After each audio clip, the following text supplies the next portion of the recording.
แล้วอยู่เจ้าเฮ็ดแต่ช้างคอยบ่กล้าเข้าอะไรนี่สิตีกันบ่นี่ว่าอะไรคือแซวๆอยู่โอ้ถ่ายคลิปแล้วเนาะถ่ายคลิปบ่นี่โอ้สบายดีสบายดีน้องพลอยบอกให้น้องพลอยครู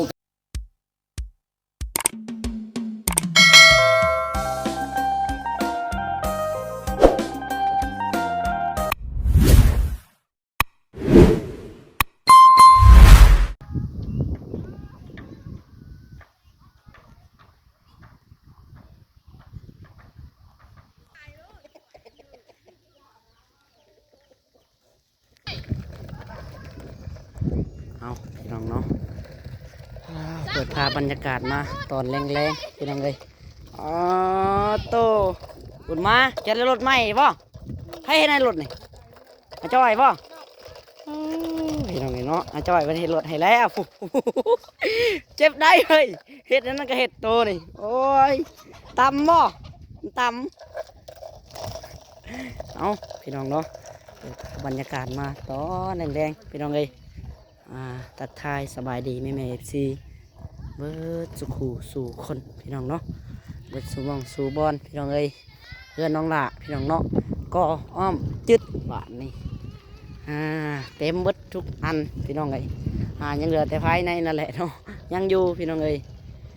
ยังอยู่ภายในกับว่าชีตั้งวงกบยังอยู่พี่น้องวงกบห้องน้ำเนาะ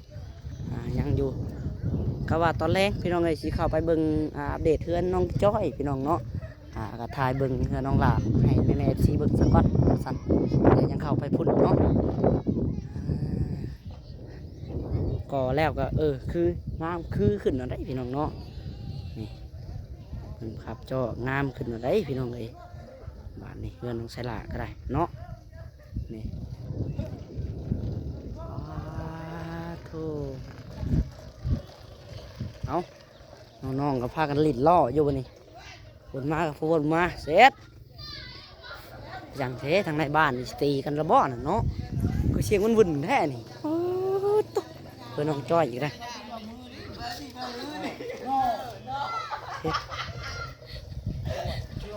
เอาแล้วอยู่เจ้าเฮ็ดแต่ช้างคอยบ่กล้าเข้าอะไรนี่สิตีกันบ่นี่ว่าอะไรคือแซวๆอยู่โอ้ถ่ายคลิปแล้วเนาะโอ้สบายดีสบายดีน้องพลอยบอกให้น้องพลอยครูไก่ฮะครูไก่แม่แล้วครูไก่ไปยักคือคนสิตีกันยังหนุ่มมึนๆโชเลกันเด้ฮะโชเลกันเรื่องยังโชเลเรื่องไก่จะเอาตัวใดบ่จักแล้วเนาะแม่นบ่เรื่องไก่น้องจ้อยแม่นเป็นดีเจมาทั่วพี่น้องเนาะเอาผู้ช่วยกันนะเนาะสบายดีผู้ช่วยเนาะสิได้พี่น้องเจ้าหนุ่มงามโพดเนาะไอ้ชี้กระย่องอยู่มีนะเมื่อไรอ๋อโตเอาเลยไปช่างให้เจ้าเห็ดไปช่างนี่ฮะเฮ็ดทานบางไผ่เฮ็ดทานบางไผ่บ่ไปเฮ็ดก็เฮ็ดแหละใกล้แล้วได้เนาะบางไผ่บุตรบางไผ่บ้านน้องหล่าพี่น้องเลยวันที่บัตตูมวันที่อันวันที่บัตตูวันที่6เนาะบ้านเฮาล่ะวันที่9ที่10ไก่นั่นแหละน่ะคุณจะทรมานมันล่ะเนาะไก่มายังน่ะมาแท้ล่ะยังใส่บาตรเอาเฮ็ดโดดจ้ะโอ้น้องพลอยเด้โอ้เอาพอแล้วเนาะข่อยบ่อยากเบิ่งบ่ได้แล้วข่อยคันภาพตัวนี้เนาะถ้าเผาได้บ่เฮ็ดบังไผดีบ่นี่อาลีนี่แหละเนาะเฮ็ดกับน้องดาวเพิ่นบ่เฮ็ดขาดบังไฟพี่น้องเอ้ยเฮ็ดขาดไหนปากเขาแล้วบ่กว่านี้ยังคอบ่เฮ็ดให้เฮาบ่ได้เอาเนาะว่าเอามันบ่ดับบ่ดับไม่ใช่ดับเลยดับเนาะช่วยการอนามัยให้เดินเฮือนอนามัยผู้โอ้ยเขี้ยงไปตองลายให้น้องจ้อยนี่จุด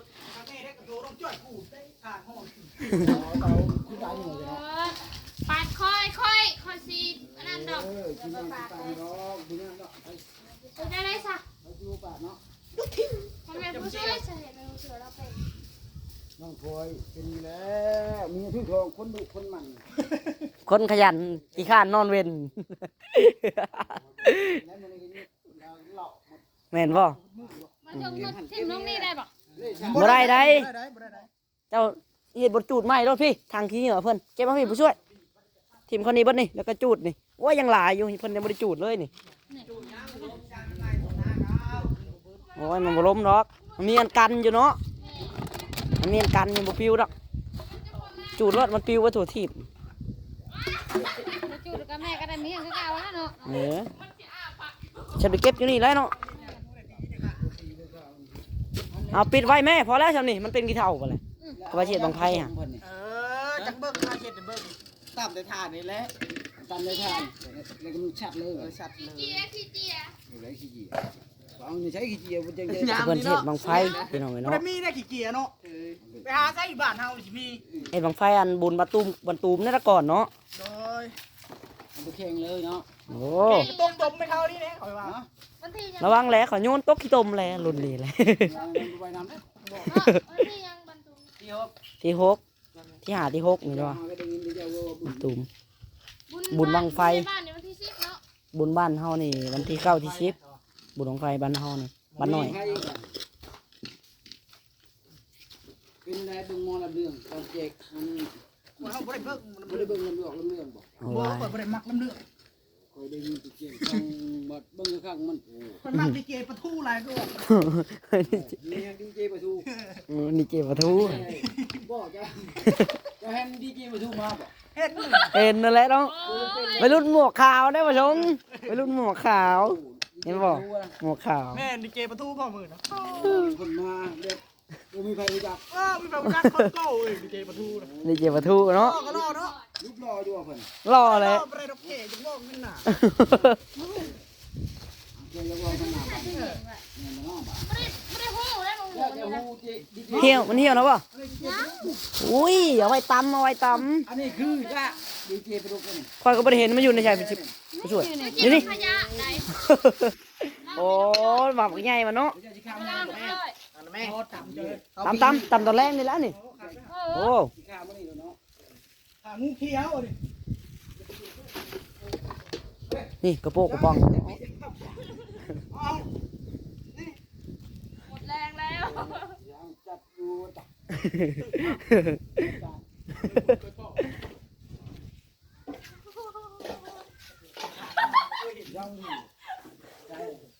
เอาทำงานน้องเลยเนาะทำงานตอนแรงตัวติดกะโหลเฮือดวงดาวแล้วหรอป่ะ โดย ผู้ช่วยแล้วอะไร แต่ติดห้องน้ำนะตื่นแต่ยังไม่ได้ติดขา ติดผาแม่นแล้วเนาะติดตรงหน้าโอ้ซ้ำแล้วมันก็เลย ลองน้ำลองนายเรียบร้อยถือว่าออกเรียบร้อย ได้ดีป่ะโอเค เอาบอกกระซาม ไปดีตัวทองบ้องให้ตัวทองเบิ้งเลย บอกกระซามเอาบอกก ยา ระ ง ซาม เบิ้งด้วย ได้แล้วเนาะ แต่ว่ายังบ่ทันอัดตู้ยานเขาอาบน้ำมาเลยนี่เอาอยู่แล้ พี่น้ ว องเลยเนาะบอลนี้คือบอลจุดรวมพลพี่น้องคือน้องจ้อย แต่เก่าคือน้องดาววันนี้มีน้องจ้อยแล้วได้เนาะจุดรวมพลแล้วอยู่นี่ ตอนแรงมาแล้วนี่กับพี่น้องแต่ละมือวนๆเฮ็ดอยู่เฮ็ดกินเนาะ ไปต่อไปตาละแชนบ่ น่ะเซนสาหัสอะไร เช็ดมือเลยผมมีแล้วบ่มือมียังบ่มือเป็นหยังชมพู นอนอยู่กับมือ นั่งเข้าเลยเข้าก็ยาก ข้าวกะยา เลยผัวไก่อยู่ ไก่ยังไก่อยู่ในกระป๋อง ไก่นี่ร้อยยัง โกไก่นี่อันเอาไว้ลงตักบาทมื้ออื่นบ่ โดย เออ แต่ราคามันก็ใช่ก่อน โด บ้าย น แม่นอะไรเนาะ จังใช่ค่ะแต่สิเก่งใส่จังหัน มือสุดท้ายบ่มื้อแม่น โด บ่ ย มือสุดท้ายได้เนาะลงตักบาท โอ้ชอบนะนี่ มื้อนี้ก็ลงพี่น้องแต่มันลงแต่เช้าพุ่น อ๋อเดี๋ยวเขาได้ชมงานนี่ พัก ร่วม ผักหอมผักหยังนะป่ะได้แบ่งกันเมื่อกินมันเหลือหลายกะ ยังแม่ยัง พัก เอาเลย ปลามันก็เหี่ยวมันอันนี้ชื่อกินได้อยู่ได้ เอาเลยก็ได้ยังแล้ว ทำนี่นะ เขาไม่ได้กินผักหรอก ให้ผู้ช่วยเพิ่นปลูกบ่นี่ ปลูกกระติดคือกัน จ่อย ติดบ่ ติด เป็นนี่นะ ติดตัวแก่ก็มีไหน ขุดลานพัก เอาเลยจะไปเหยียบของเขาเด้อ จะเลย ในนี่ขุดเทนนี่น้องจอยผักก็มีอยู่ เนาะนี่ เออขุดได้กระปุกเนาะ บ่ได้กินเนี่ยเนาะ อะไร บ่สม ใครก็ทีมอยู่ชื่อเนาะ ที่อะไรนี่ ขุดน้องจอยปฏิบัติโอ้ยน้องจอย เบิดเขาเฮ็ดได้เลย เห็นได้จังคนนี้ไหม เอาเลยนะจกนะจกจกจก เห็นดูน้องจอยกับน้องเห็นดูว่ามันเป็นอะไรขุดนันพัก เอาไปกินผักเดี๋ยวเป็นตั้งห้อง คันว่านั้นอะไรเพิ่นบ่ได้กินผัก ตายเนาะ บ่ปลูกได้เพิ่นบ่ได้กินผัก อืม เอามาส่งน่ะ วันนี้ทำไปกินได้ดีได้ อันว่านั่นแหละที่เอาไปปลูก โอ้ไปปลูก ขอเด้อจ้อย เอาแล้ว อะไรก็บริกินกินบ่หมดดอกนะ ขอน้ำเพิ่น ทำไปกิน ปลามันก็แหวซื่อมันลายอะเออ แล้วเจ้าเจ้า เอา ทา อีก กิน เอา เลย อีก บ่โอ้ยมันเต็มทงยังให้เอาอีก เอาไว้ให้แม่ปลูกเนาะ เดี๋ยวไปให้ปลาพรปลูก เออนี่แม่เรามักปลูกอยู่ดอกจักไปปลูกเจ้าก็ได้ อย่างนี้บอกขอบใจยัง รับคำขอบใจเป็นเงินสดใจมา แน่เอาแนวใดบาทเลยผู้ชม ได้บ่บ่ รับคำขอบใจเป็นเงินสดแล้วอะ มือแจกแม่น้องไม้กับแม่ขอเงินเนี่ยคิดไปต่อทุนมาจ้ะไม่ได้กุ้งไก่ นี่ เอาหาย15,000 อันนั้นละ ไม่ได้ อันนั้น ต่อทุนเนาะ ต้องการนั่นได้แล้ว ส่งเงินโบแม่นไปต่อทุนไปส่งเงินให้เขาคืออยู่นั่นน่ะ กินพงเด้อ เกือบแล้วได้ข่อยเนาะเมื่อกี้นี่ฮะลืมได้อย่างไปอย่างมาตายเนาะ ระเบิดได้อยู่หัน เกือบเหยียบลุงบำไพเพิ่น มันยังบ่เป็นบางไพ่แล้วตอนนี้เป็นทานไพ่ โอ้คอยบางแน่อยู่ทางเงินผู้ช่วยค่ะ มันเป็นยัง ไม่ยังอันนั้น โอ้ตัวข่าวกันบ่ แม่ อ๋อตัวนี่น้องเนาะฟิลึกลีนั่น อยู่ทางใต้อยู่อนามัยที่เฮือนหมู่ดินเจ้าของแล้วว่าโอ้ เอาได้เจ้าก็ได้มือเนาะ ขาวกันโฟนอยู่ไหนนี่บ่ได้ได้บ่ได้ได้เฮ้ยอนามัยที่เฮือนหมู่เว้ยอนามัยที่เฮือนหมู่ว่าเฮือนดินเจ้าของแล้วบ่ จัดงานอะไรพี่น้องไงเนาะอยู่ทางใต้หมู่เด้นั่นแหละเนาะ โอ้ไปใหม่ใจนาเพิ่นเนาะลามไปเลยบ่แห้งแล้ว ที่จูดบ่นี่ก็ล่ะ บ่จะอุ่นแล้วตอนนี้ โอ้ไหวได้แต่นี่ไหวใช้น้ำใช้ไม้ตอนเฮาเฮ็ดมีกาเนาะ ใช้ได้อยู่ เขาใช้ได้อยู่ได้เป็นยางชงไผนั่นไว้แม่ ลมพัดลมปีส่งไผ ไว้ ส่งหัวหน้าบ่บ่แม่นว่าส่งขาดเลย บุกจ้อยได้นี่เขาเบิ่งนี่เบิ่งแม่เราได้นี่ ผู้ดมมึงเด้อ โอ้ยใจเอ้ยโอ้ย ให้ผู้ช่วยดมเด้อ ส่งขาดส่งขาด สี ขี่